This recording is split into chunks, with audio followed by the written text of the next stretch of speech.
as Chelsea head coach, and in a whirlwind 24 hours at the club, we are imminently expecting confirmation of the former Paris Saint-Germain and Borussia Dortmund manager Thomas Tuchel as Lampard's replacement. Chelsea play Wolves at Stamford Bridge on Wednesday, where Tuchel could be in charge to take his seat in the home dugout. And that game is part of a full round of midweek fixtures in the Premier League, with big games at both ends of the table.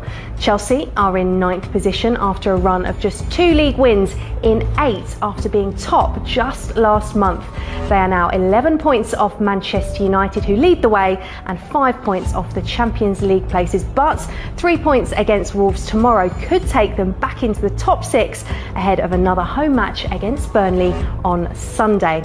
Now, a quick check on the bottom. You can see Chelsea's next opponents there: Wolves in 14th position and Burnley in 15th. Sheffield United are still rooted to the foot of the table, 12 points from safety, with West Brom and Fulham the other teams currently making up the bottom 3. Well, another quiet week then in the Premier League. Plenty for us to talk about on the midweek preview, and joining me to do just that, Andy Townsend and Matt Holland. And of course, we've also got Leroy Rossini upstairs, ready and waiting with his iPad for all of your tweets. I guess there could be quite a few Chelsea fans getting in touch today. If you do want to get in touch with Leroy and have your tweets read out on the show, use the hashtag PLFans and we will get through the best of them later on. So come on then, Andy. It's been a busy couple of days. What was your initial reaction when you heard the Frank Lampard news? I was just a little surprised, Kelly, after winning the cup game. Just a little surprised so quickly off the back of that. But not surprised actually at the bigger picture, at the fact that the team are not in a healthy position.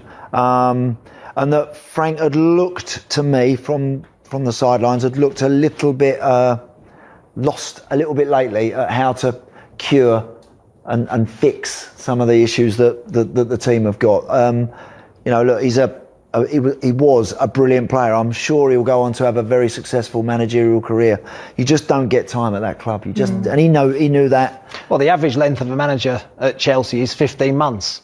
He lasted a little bit longer than that, at 18 months. So he's not done too badly in that respect. He did brilliant in his first season. Transfer ban, lost his best player in Eden Hazard, was asked to bring through the young players. The young players came through and he did a good job with them as well. Then he was backed financially. And I think he's being judged in a different set of rules this season. His first season, his hands were tied. And he did a great job, got them into the Champions League. This season, it's slightly different. When you spend over £200 million, you're expecting to win things, and you expect him to be challenging for the title, and I think that's what Roman Abramovic expected this season, and it hasn't quite happened for him. Is he a victim maybe of his success last season, or do you think that whatever he'd have done last season, the expectation this time would have been the same? Do you know, it's one of those ones where, let's be honest, had there not been an embargo, would Frank have got the job when he did? No, they would probably have gone elsewhere and given it to a more high profile, someone with a better CV as a coach. So he can be thankful in that respect that he's given the opportunity.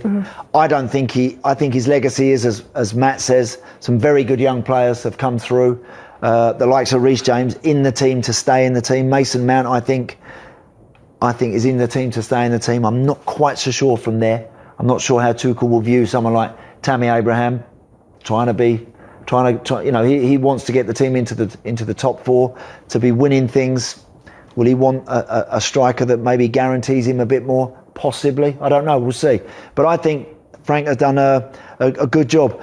Matt, you made a very good point about the difference with winning the FA Cup, Mikel Arteta, earlier.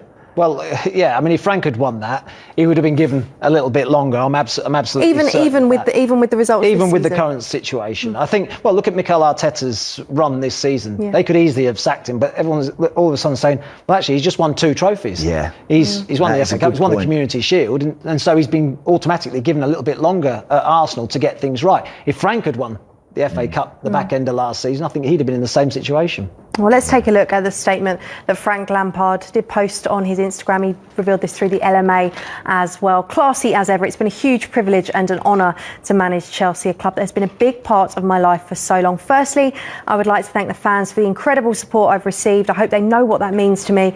When I took on this role, I understood the challenges that lay ahead in a difficult time for the football club. I'm proud of the achievements we made, and I'm proud of the academy players that have made their step into the first team and performed so well. They are the future of the club, He says he's disappointed not to have had the time this season, but he wants to thank Mr. Abramovic, the board, players, my coaching team and everyone else for their hard work, especially in these unprecedented and challenging times. And of course, he wishes the team and club the very best for the future. As I said then, it's classy words as we'd expect from Frank. A dignified exit, because you don't always get that. No. We don't always get that, and I think that's that's very typical of Frank Lampard, I think, to do things right and to do things in a manner which, again, don't forget, he's got a number of years ahead of him that he would want to coach. It won't be at his beloved Chelsea, maybe, but he wants to move forward from this point, and I think, again, that shows you the class he's got. It's funny, you say it won't be at Chelsea. It wouldn't surprise me to see Frank Lampard back at Chelsea sometime in the future. If he goes away and he's successful and his coaching career goes well, he wins things,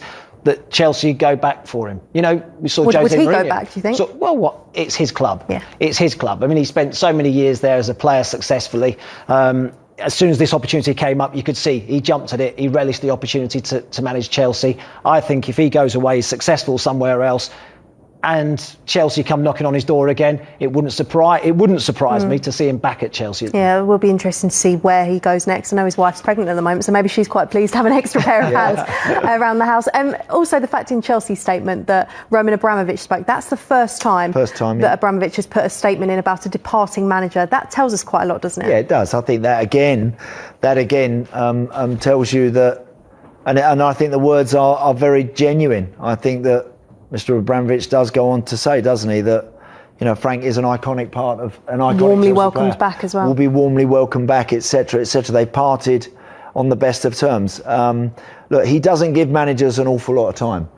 What he does give them is tons of money, and that's it in a nutshell. You know, you might not get the years you want, but you'll get the millions you need. And because of that, he expects results. And so, you know, because if he's of going to that, give him money. And Frank, when he took that job, will have known he knows that club better than most. He will have known when he went in that's the kind of terms and conditions. It doesn't matter that he's a club icon, that he's had such a successful time there as a player. It doesn't matter. We've seen club icons.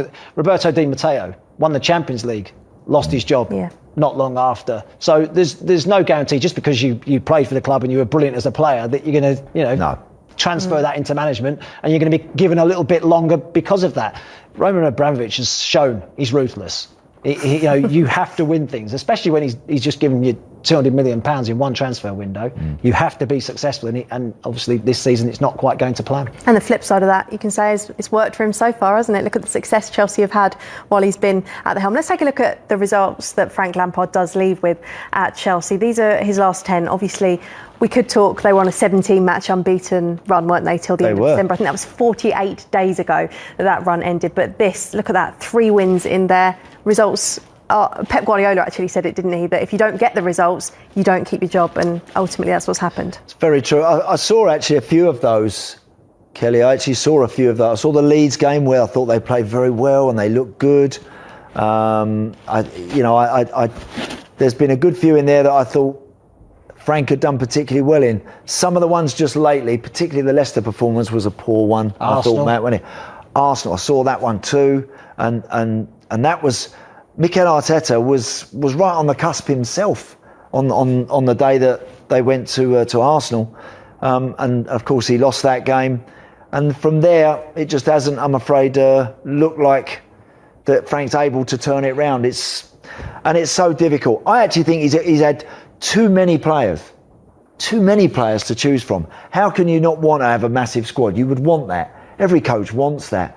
But I think for a young coach, I think that when you can keep changing and you can keep chopping and you can keep searching, it can make your life a little bit more complex and a bit more complicated. You know, when you've got just a number of players, when you can make the odd change, Matt. Some managers like to work with a smaller group. It's a little bit easier to work with a smaller group. And you've got to try and drag more out, and try and drag more out of them. Absolutely. I think it's harder when you've got a bigger squad like Chelsea. You've got a number of players for every position, trying to keep everybody happy, and trying to get the right formation that suits those players. And he hasn't been able to do that. And he will have been conscious of very much in recent weeks seeing Havertz struggling, seeing Werner struggling, knowing the investment that was made for those two in particular. I thought that when Werner missed that penalty against Luton in the Cup on Sunday. Yeah, and he will have been thinking, I need to play them because I've got to try and get something out of them. I need to take them out because they're struggling. And it's difficult. It's not easy to get that balance right. Do the players have to shoulder some of the responsibility here? Because ultimately, Frank Lampard lives or dies by how well those players do on the pitch, and he can only do so much when they go over the white line. I always feel when a manager gets the sack that players get away scot-free, really. It's the manager that shoulders all the responsibility for the poor results at the moment, and the players do get away with it. There's been a couple of times, actually, that Frank's sort of said it in press conferences as well, that the players haven't turned up. I've given them instructions. They haven't quite followed those instructions. They haven't quite done it. And I think the players perhaps have seen some of those interviews and maybe not been happy with Frank, some of the stuff that he said in the press. He's not just done it once, he's done it 3 or 4 times. And I think the players are starting to get to a point, or were starting to get to a point of, hang on a minute, why does he keep digging us out? But actually, it is your responsibility. Yeah, I think the players have to take as much responsibility as Frank. And he will, I think his next job, he will manage that situation differently. Yeah. Because this is Chelsea, because it's so special to him, because he's got the club's absolute best interests at heart, deep down, it's part of the fabric of the place. Whereas I think he'll now bounce into his next job like other managers walking through the door. I don't have any allegiances to anyone in here. You almost wonder if it's maybe been a bit harder for him. And I'm going to do it my way. And that's what Thomas Tuchel will be coming through the door if he does get the job. It's going to be done my way. I don't care about this, that, history, whatever. Forget all that. I'm going to do exactly as I see fit. Whereas for someone like Frank at Chelsea, he's always carrying that burden a little bit of kind of having to do what's absolutely right by the club, as well as maybe trying to make the right decisions for him as a manager. He'll have learnt a lot, that's for sure. Won't he? Learnt tons. He'll have learnt an awful lot. Well, of course, Frank Lampard is no longer in the hot seat at Chelsea. Lots of rumours flying around about what next. Thomas Tuchel, as Andy has just said there, is set to be appointed, we believe. Let's catch up with the latest now. Our reporter Vishali Barbwaj can tell us what we're likely to expect. Yes, it is set to be a busy day here at Stamford Bridge as Chelsea look to appoint and welcome Frank Lampard's successor, the German coach Thomas Tuchel, to the club. Now, he was sacked by PSG back in December. He's been out of work since then, but the plan for him today is to fly into London from Paris. He'll first have to return a negative COVID-19 test before being allowed into the country, but providing he does do that, he'll travel to Chelsea training base at Cobham, and he could even take charge of Chelsea training later on today before being formally announced as a new Chelsea boss on an 18-month deal. The plan for him then will be to attend Chelsea's match in the Premier League, which is tomorrow night here against Wolves. And I think the hope really for Tuchel is that he can try and get the best out of fellow Germans Timo Werner and Kai Havertz, both of whom arrived at the club in the summer. But collectively, the aim really will be for him to get Chelsea back into the top 4 spots. Right now they sit in 9th place in the Premier League standing. They sit 5 points behind those top 4 spots, and the hope will be that Thomas Tuchel can also help Chelsea go far in both the Champions League and also the FA Cup. So Thomas Tuchel, it's going to be a busy day here at Stamford Bridge as he arrives at the club to replace the sacked Frank Lampard. Yeah, it does look like Thomas Tuchel is going to be unveiled as Chelsea boss, as Vishali Barbwaj has just told us then. Let's take a look at the fixtures that he will have during his first few weeks at the helm. These are Chelsea's next 10, as we've been talking about Chelsea versus Wolves. I know Matt is going to be lucky enough to be at that one on Wednesday night. Then Burnley, then a London derby against Spurs. But Andy, when you look at all of those fixtures, that does, of course, include the Barnsley and Atletico games in the Champions League and FA Cup. Yes. When you look at those fixtures, are they favourable, do you think? They are. And I think certainly the next two home games. Yeah. Whenever they make a change, whenever a club makes a change, instantly, invariably, the fixtures coming up are winnable matches because they want their new coach to get off. New manager bounce.